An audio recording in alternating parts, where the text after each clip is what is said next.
Olá, estudantes do quarto ano, tudo bem com vocês? Espero que vocês estejam bem, se cuidando bastante, em casa o máximo possível, cuidando de quem vocês amam, usando máscara sempre que precisar sair e muito álcool em gel. Eu sou a professora Adriana e nós vamos para a nossa aula de História número 14. Mas para começar essa aula, eu quero mostrar para vocês os lindos trabalhos que eu recebi. Eu quero agradecer a todos os alunos que estão nos enviando as suas atividades. Essa atividade é da estudante Ana Lara de Quadros, do quarto ano A da Escola Francisco de Rosso. Ela era uma atividade que eu solicitei na aula 11 sobre agricultura do futuro.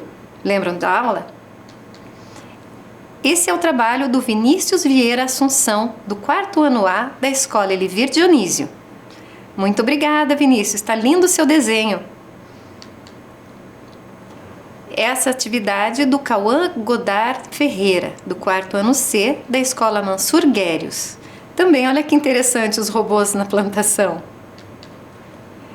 Atividade do estudante Michel Alexandre da Silva, do quarto ano B da Escola Castro. Parabéns pelo seu empenho, Michel, gostei de ver.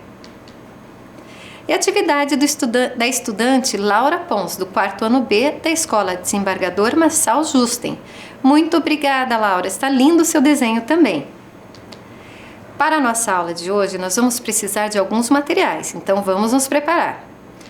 Caderno ou folha para registro, lápis, borracha apontador e cola, lápis de cor tesoura e 2 folhas para atividade.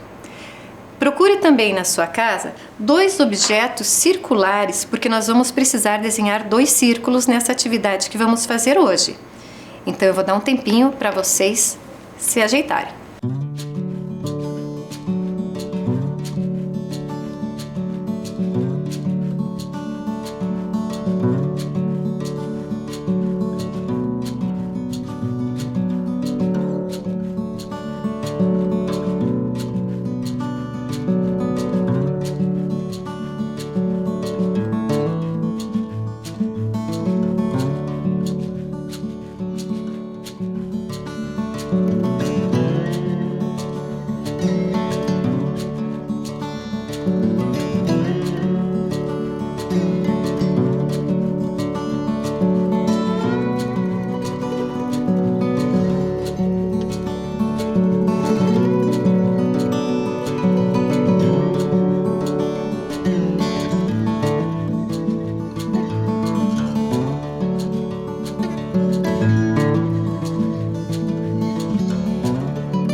Pegaram o material? Então agora vamos registrar essa aula no seu caderno. Coloque data, aula 14 e o nosso tema, os povos originários Caigangue, Guarani e Xetá.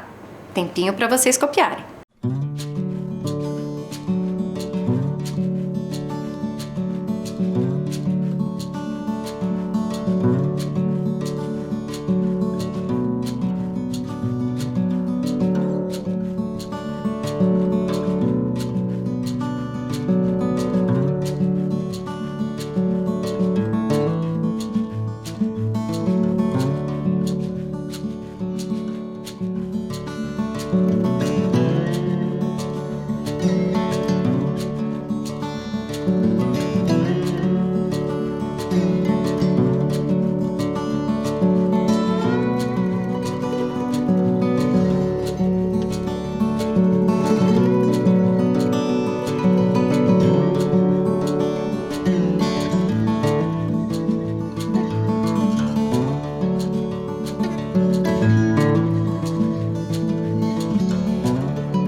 Conseguiram copiar?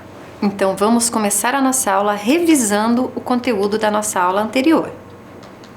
Nós conversamos sobre a diversidade de povos que formam a sociedade brasileira.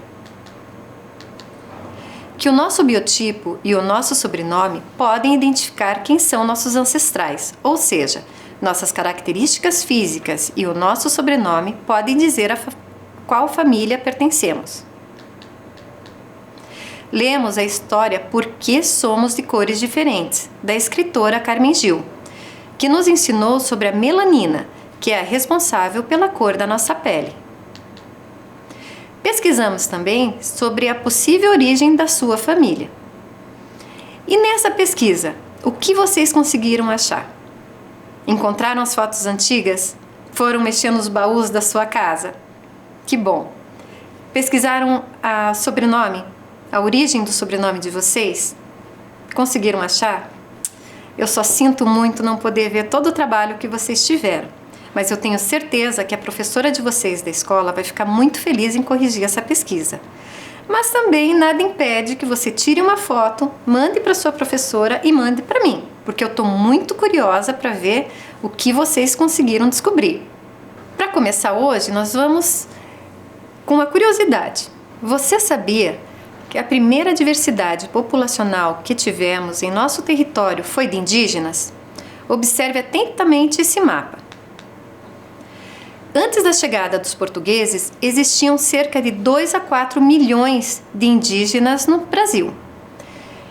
Observem bem as cores desse mapa. Todas essas cores representam povos indígenas. Ali nós temos relacionado os povos Tupi-Guarani, que em amarelo são a maioria, G, Aruaque, Caribe, Panô, Tucano e Charruá. Claro que existem muitos outros povos indígenas que não foram citados nesse mapa, mas serve para você ter uma boa ideia de como tinham tantas tribos aqui. Mas qual é a forma correta de nos referirmos a esses povos originários? Então eu trouxe para vocês um vídeo do professor Dr. Eloy Correia, que ele vai nos explicar isso. Vamos assistir? Olá, eu sou o professor Dr. Eloy Correia. Minha pesquisa é sobre o xamanismo guarani. Mas agora eu vou falar com vocês sobre o nome índio. De onde vem esse nome índio? Qual a sua origem? Ele representa de fato os povos indígenas brasileiros? Bem, para início de conversa, esse nome foi dado pelos portugueses. Segundo a história oficial, quando os portugueses foram dar a volta na África para conseguir chegar até as Índias, porque eles não podiam mais passar pelo Oriente Médio, porque haviam perdido a chamada Guerra Santa para os muçulmanos, então buscaram uma nova rota.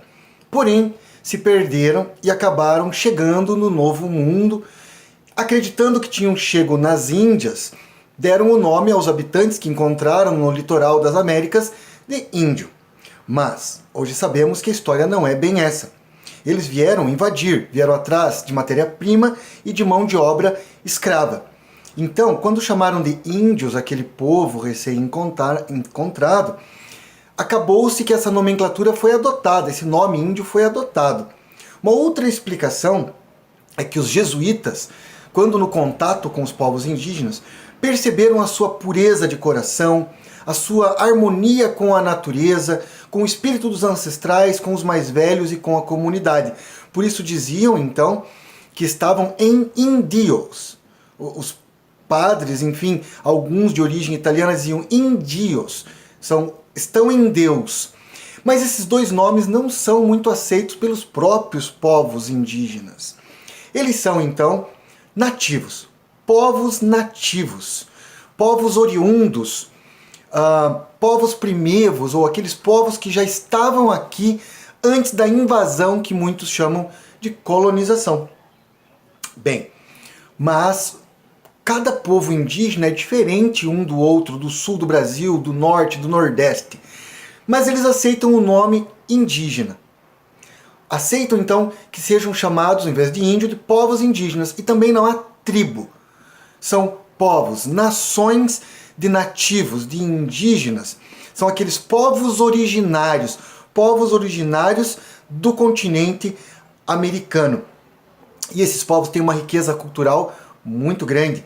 Não só na questão da espiritualidade ligada ao culto à natureza, aos ancestrais e à própria comunidade, como na linguagem, na alimentação e naquilo que poderíamos chamar de uma ecologia, ou seja, um cuidado com a natureza, muito antes de existir inclusive o nome ecologia. Bem, hoje nós temos acesso a muitas informações na internet, em livros, sobre os povos indígenas e com eles podemos aprender muito. Então fica aqui a dica. Vamos estudar os povos indígenas brasileiros. Gostaram do vídeo? Esclarece bastante, não é mesmo? Você sabia que alguns dos nossos hábitos do dia a dia em casa nós aprendemos com os povos indígenas? Esses hábitos são chamados de herança cultural. Vamos ver se você reconhece alguns deles no seu dia a dia. Essa herança cultural é quando a gente aprende com a cultura de outro povo e acaba inserindo na nossa cultura. Então vamos prestar atenção nessas imagens. Farinha de mandioca. É familiar para você? Você já experimentou? E tomar um chazinho para quando tem algum mal-estar, quando você está meio doentinho. Será que a vovó, a mamãe ou o papai já te serviu um chazinho para melhorar? Alguma comida feita em panela de barro, você já experimentou? E cesto de palha? Na sua casa tem um? E quem nunca deu uma boa espreguiçada numa rede para dormir? Então, observe e identifique qual dessas imagens você conhece.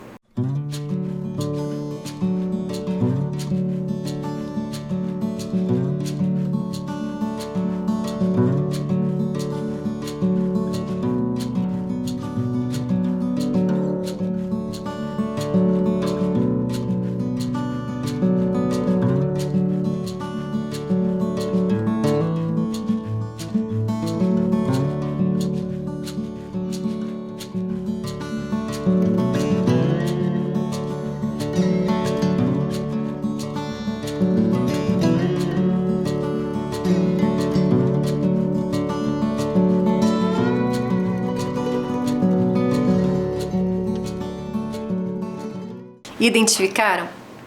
Claro, a farinha de mandioca é até muito usual em todo o Brasil.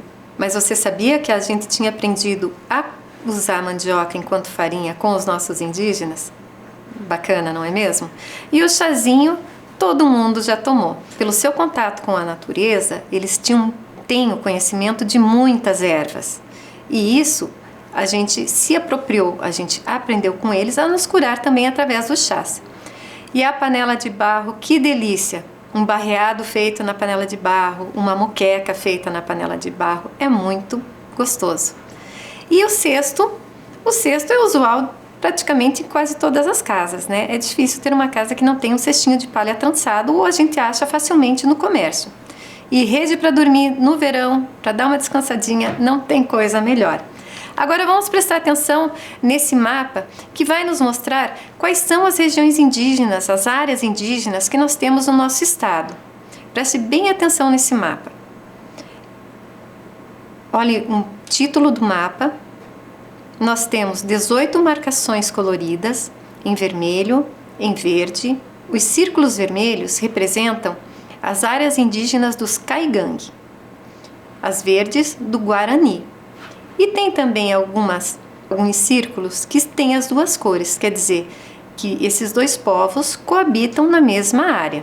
Essas áreas indígenas são demarcadas pelo governo, mas nem todas estão representadas nesse mapa.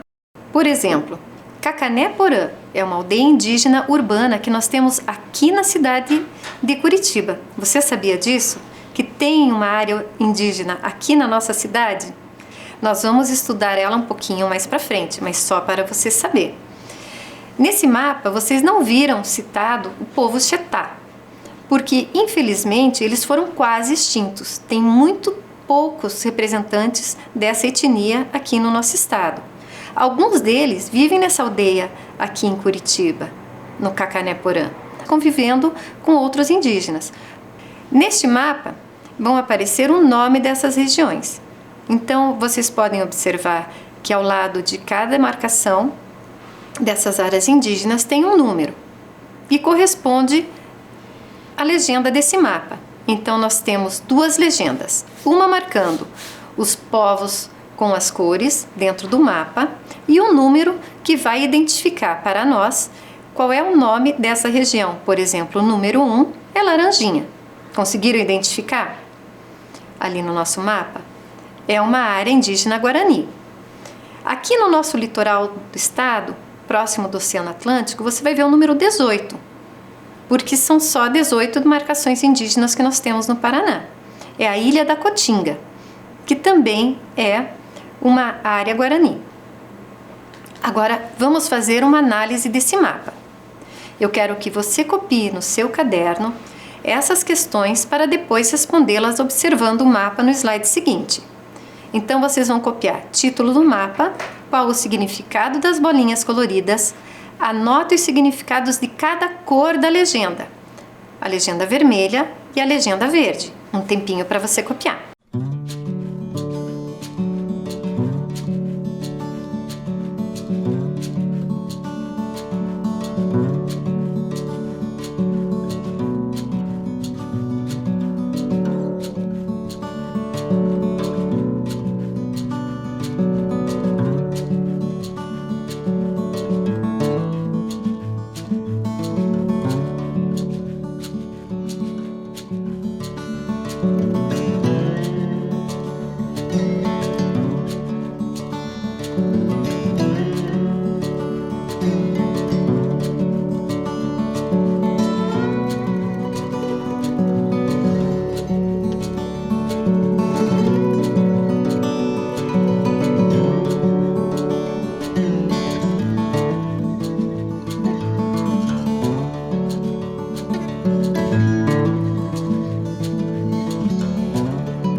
Conseguiram copiar? Então agora vamos analisar o mapa.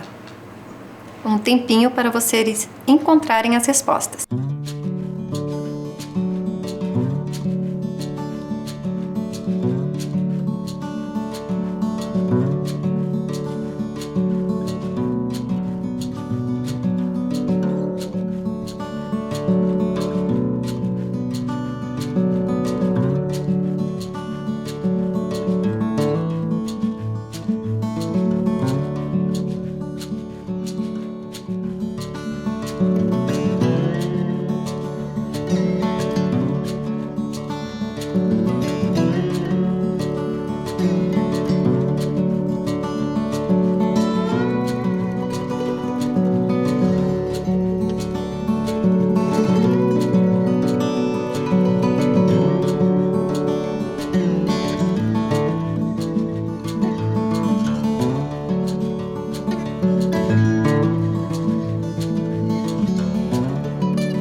Conseguiram responder? Então vamos juntos identificar aonde estavam as respostas desse mapa. Aqui está o título do mapa: Atuais áreas indígenas no Paraná. Acertaram? Mas não se preocupe, nós já vamos corrigir direitinho no seu caderno. As áreas indígenas é o assunto do que trata esse mapa. Eles nos mostram quais são as áreas indígenas do Paraná. E aqui estão a legenda de cores: vermelho para Caigangue e verde para Guarani. Agora vamos conferir no seu caderno como ficaram as respostas. Título do mapa: atuais áreas indígenas no Paraná. Qual o significado das bolinhas coloridas? As áreas indígenas. Anote os significados de cada cor da legenda. Vermelha, caigangue, verde, guarani. Um tempinho para você arrumar as respostas no seu caderno.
Terminaram de copiar? Acertaram as respostas?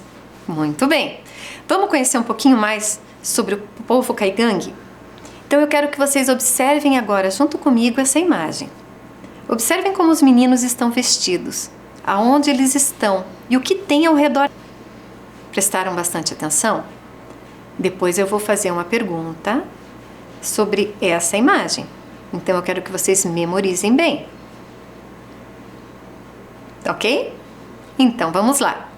Vocês sabiam que o povo caigangue e a maioria dos povos indígenas tem a tradição de passar o seu conhecimento de geração em geração através de contos orais? Então eles escutam as histórias dos mais velhos, que já escutaram dos seus ancestrais, e vão contando para as novas gerações, para os mais novos aprenderem, porque um dia eles crescem e também vão contar para as gerações futuras. E dessa forma eles transmitem todos os seus conhecimentos, inclusive os de criação do seu povo, que nós vamos ver nessa aula. Eu trouxe para vocês este livrinho aqui. Ele foi elaborado pelo IPHAN, que é o Instituto do Patrimônio Histórico e Artístico Nacional, e a FUNAI, no intuito de registrar e manter preservada os contos dos povos indígenas. Então, hoje eu trouxe para vocês o conto da origem do povo caigangue. Só para reforçar, no início desse livro, nós temos uma fala sobre a importância da oralidade para o povo indígena. As histórias são para serem lembradas e contadas. Elas são contadas por nossos pais e nossos avós. Um dia, nós que vamos contá-las. Não fossem essas histórias, e como saberíamos a maneira que tudo começou? Tudo tem uma história. As histórias contadas aqui são para não esquecermos nunca das coisas que sabem os mais velhos, e desta forma o mundo continua a ser conhecido. Bem interessante, né? É como nós fazemos aqui na nossa aula de história. A professora não estava contando das origens, das minhas origens, você não foi pesquisar sobre a sua? Isso tudo a gente conseguiu remontar muitas vezes pela oralidade, pelo que contou para nós sobre a nossa família, os nossos pais, os nossos avós. É bem interessante, não? Nessa história, eu quero que você preste atenção na escrita. Nós temos escrita em português e nós temos a escrita na língua caigangue. Vocês sabiam que também tem um registro da língua indígena? Então eu achei muito bacana trazer esse registro para você. Ela veio da aldeia Apucaraninha, Apucarana, como nós vimos no mapa. E ela foi contada para o professor Pedro. Então prestem atenção no conto que eu vou ler agora para vocês, porque eu quero que vocês imaginem lá na cabecinha de vocês como aconteceu essa história. E depois tem atividade sobre isso. Mito de origem caigangue. Eu estava conversando com um velho e ele estava me falando do surgimento dos índios caigangue. Nós temos duas marcas tribais, uma redonda e uma riscada. Nós saímos da terra. Os escados se pintaram e fizeram festa. Depois, outros nasceram também da terra do Peral, pé da serra. Saíram dali. Eram daquelas marcas redondas. E eles fizeram festa também. Começaram a cantar, se pintar, dançar. Dali a pouco, eles se encontraram. Os de marca redonda foram encontrar com os de marca riscada. Conversaram sobre eles. Daí o pajé falou: agora que nós nos encontramos, vamos fazer casamento. Daí ele explicou. Falou que os de marca riscada podiam se casar com os de marca redonda. Os de marcas riscadas não podiam se casar com os da mesma marca. Só deviam casar com os de marca redonda. Então fizemos os casamentos e continuaram naquela tradição. Né? As crianças são da marca do pai. Era proibido casar com os da mesma marca. Com o tempo, os brancos tiveram contato com eles e eles foram perdendo esta tradição. Viram que bacana? Ele é todo ilustrado com desenhos feitos por crianças das escolas indígenas dessas regiões. Legal, né? E vocês viram que triste eles reconhecerem que as tradições vão se perdendo à medida que tiveram contato com os brancos, ou seja, desde que os povos europeus chegaram nesse território? Então agora vamos para a nossa atividade. Eu quero que vocês façam um desenho bem bonito sobre como vocês imaginaram esse mito de criação de origem do povo Caigangue. Um tempinho para vocês executarem a atividade.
Terminaram o desenho? Não tem problema se não terminou, porque vocês podem concluir ele depois da nossa aula. Então vamos conhecer um pouquinho mais sobre as características desse povo Caigangue. Eles preferiam habitar nas regiões de campos e florestas de araucária angustifolia, ou seja, o nosso pinheiro de araucária, onde tinha, no pinhão, a sua principal fonte de subsistência. Eles eram divididos em dois grupos, os Camê e os Cairu.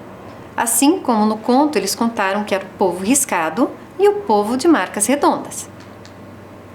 Faziam armadilhas de pesca denominadas pari, e esses paris são usados até hoje pelas tribos Caigangue, porque essa foto é de 1999, quer dizer, um costume que permaneceu. Este é um homem Caigangue do Ivaí, aqui no nosso estado, fabricando um cesto de palha, o tradicional cesto trançado. Agora, a maior curiosidade que eu achei sobre os Caigangue era a oca que eles faziam antigamente. Eles construíam essas habitações subterrâneas. Observem bem na imagem. Eles cavavam no chão e construíam um telhado de palha que ficava na superfície e cobria todo esse buraco onde ficava a casa.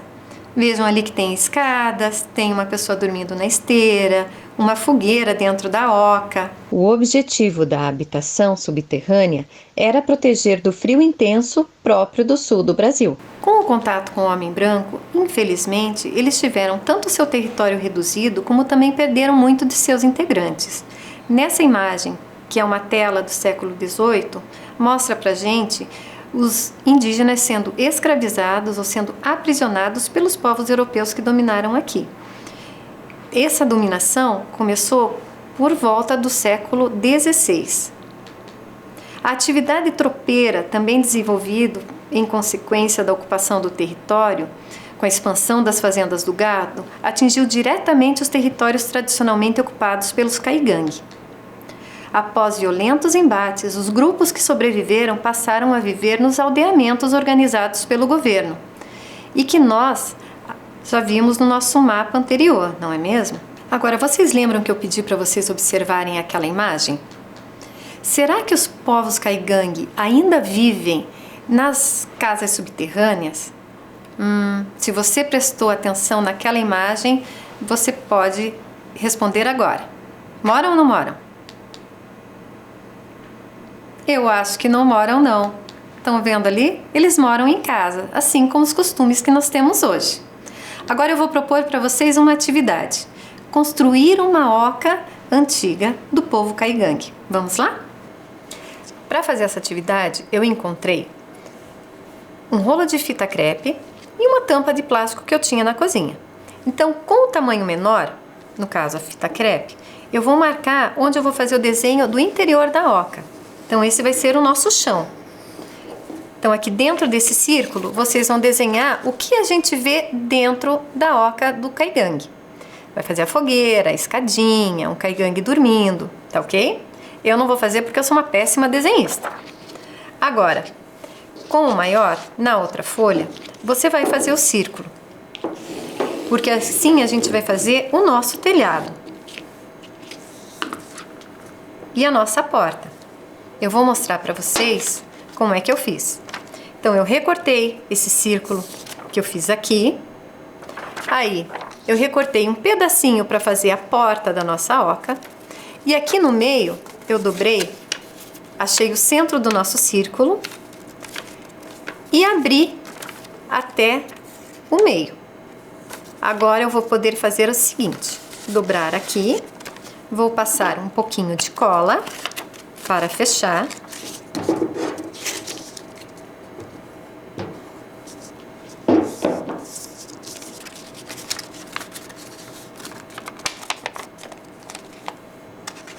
E vou colocar em cima do nosso desenho feito. Claro que vocês vão decorar o telhado em casa com mais tempo. Vamos fazer? Então, um beijo para vocês, fiquem bem e até a semana que vem.